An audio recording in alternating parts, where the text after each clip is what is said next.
నా పేరు Chandraiah, SWF depot సెక్రటరీని.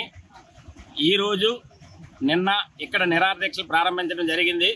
మా యొక్క నిరాధ్యక్షల తాలూకా ప్రధాన ఉద్దేశం ఏంటంటే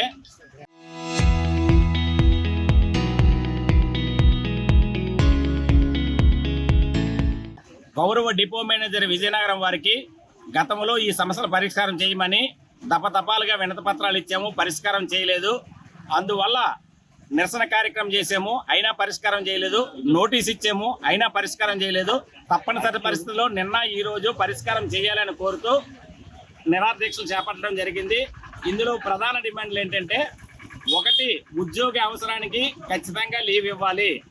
తల్లిగారు ఐసీయూలో ఉన్నారన్నా లీవ్ ఇవ్వనటువంటి పరిస్థితి ఉంది కాబట్టి ప్రతి ఉద్యోగ అవసరానికి లీవ్ ఇచ్చే ఏర్పాటు చేయాలి.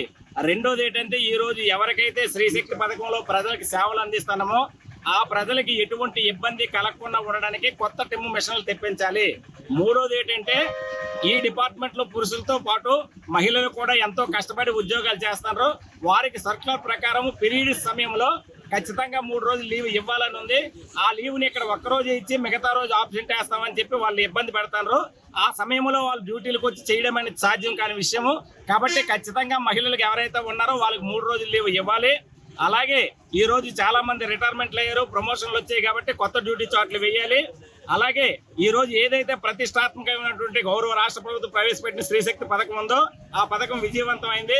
ఆ పథకంలో పనిచేస్తున్న క్రమంలో పొరపాట్లు జరిగితే కుమ్యులేట్ ఇంక్రిమెంట్లు తీసుకుంటారు. కాబట్టి ఎట్టి పరిస్థితుల్లో స్త్రీశక్తి పథకంలో జరిగిన పొరపాట్లకి కుమ్యులేట్ ఇంక్రిమెంట్లు తీసుకోరాదనేసి మేము విజ్ఞప్తి చేస్తున్నాము.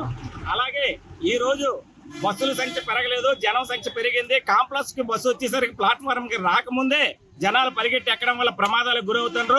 కాబట్టి ప్లాట్ఫారం మీదకి వచ్చి బస్సు ఆగే వరకు వేచి ఉండాలని మైకులో అనౌన్స్మెంట్ ఇవ్వాలి. కదులుతున్న బస్సు ఎక్కరాదు దిగరాదు అన్నటువంటి స్లోగన్స్ రాయించాలి.